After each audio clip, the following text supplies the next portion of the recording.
the pot has been raised and re-raised behind you, there's bound to be at least one monster hand in there. In this instance, look for any reason to fold. This may not be the best time to test the odds of unsuited connectors.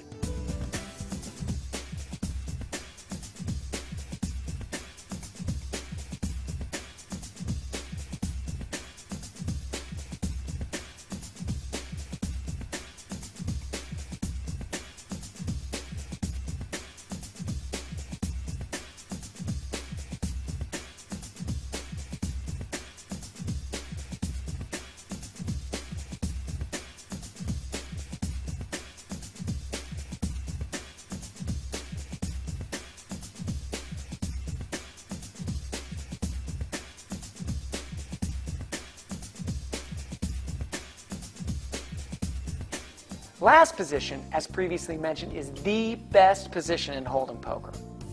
When there has been no raise behind you in last position, call any pocket pair between 2 and 7, and I would go ahead and raise with anything 8s or higher.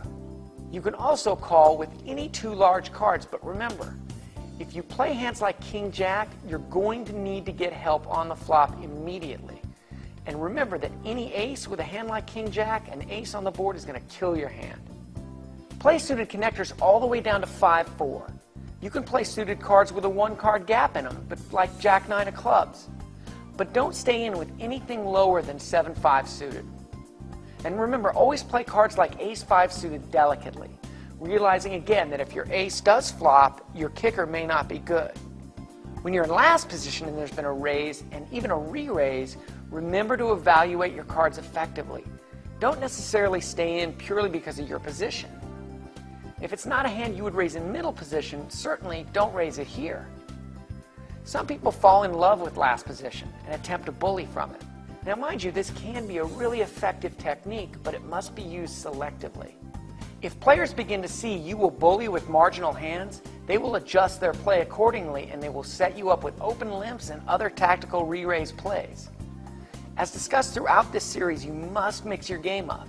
If you consistently button bully, it will be a losing strategy for you in the long run.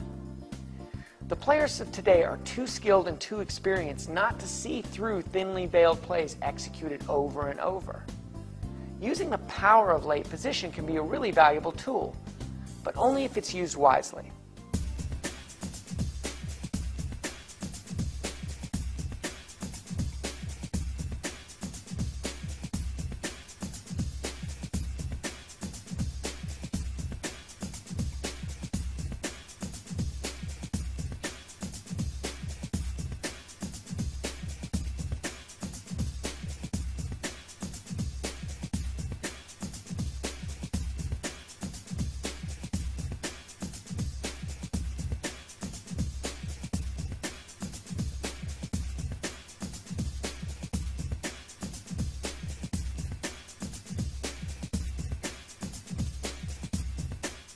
There is sometimes an extraordinary advantage to playing in the blinds, whether it be the big blind or the small blind.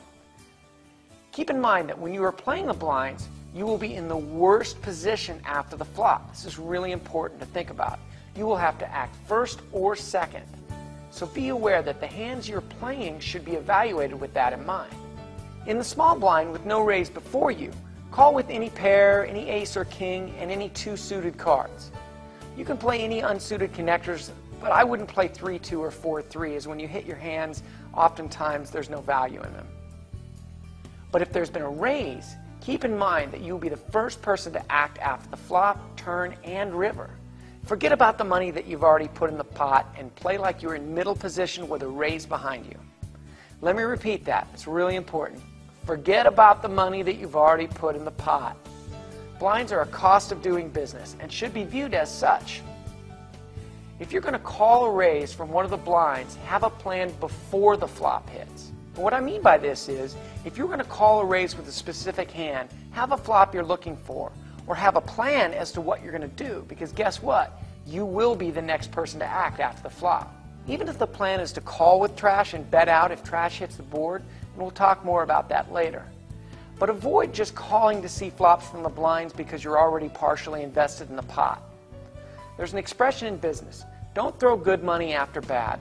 Nowhere in poker does that expression hold true more than when you're in the small blind with a 4-7 offsuit. Large pairs and two high cards like ace-queen are good enough to play with.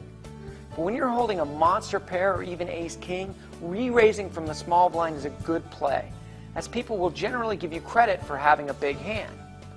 Keep in mind, however, that there is one person still left to act, and that's the big blind. Speaking of the big blind, when you're in the big blind, you already have a forced bet into the pot. Hope that you'll have a good enough hand to play, but don't fall into the trap of constantly protecting your big blind bet. Other players will begin to use your zeal in protecting your investment against you.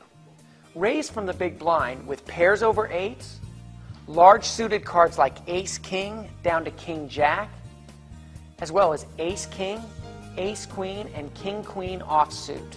This raise will hopefully knock out any players who merely limped in hoping to see a flop and get lucky. It will also maybe expose anyone using the limp re-raise technique we discussed earlier. If you have multiple limpers, avoid putting all your chips in from the big blind with anything but the strongest of hands. The way to get away from this limp re-raise play is to make a raise, and if you then get re-raised, unless you put the player on a bluff, you can lay your quality hand down with a clear conscience and still have chips left. I would probably call a raise with any pair or any suited connector, as well as any ace, king, or queen with another suited kicker card. This is a little dependent on your read and the size of the raise. My statement earlier about not calling raises with a small pair diminishes a little when you're in the big blind. If you're getting 4 or 5 to 1 on your money for the pre-flop call, and there are going to be 3 or 4 players in the pot, it's probably correct to go ahead and make the call. Reevaluate your hand if there's already been a raise and a re-raise, especially if the small blind has already folded. Without the small blind, you will become the first player to act after the flop, turn, and river, placing you in a really unfavorable position. If you don't really feel strongly about your hand, get out.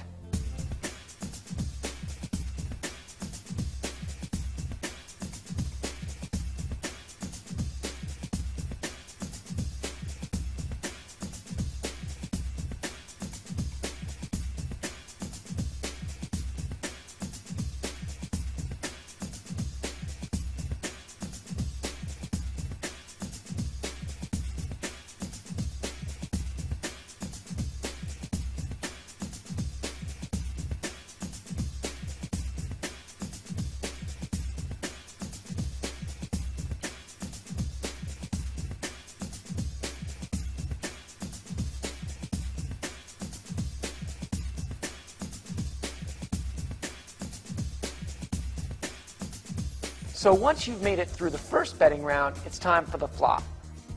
Remember that the likelihood that you will flop a pair is only 12%, and the likelihood that that pair will be top pair is even less.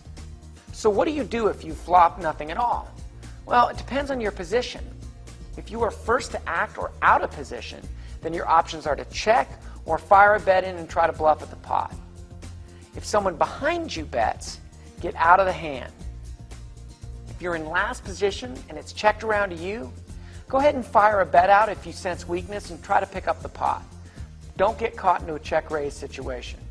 If you sense weakness, you can go ahead, bet, and try to pick up the pot, but do this judiciously. If opponents see you always firing at everything, they will set you up for a big fall. Check behind them and hope to see a free card that will help you. One of the hardest techniques in poker to master is the discipline involved. But don't be betting into hands because you feel like you're going to get the card you need on the turn or on the river.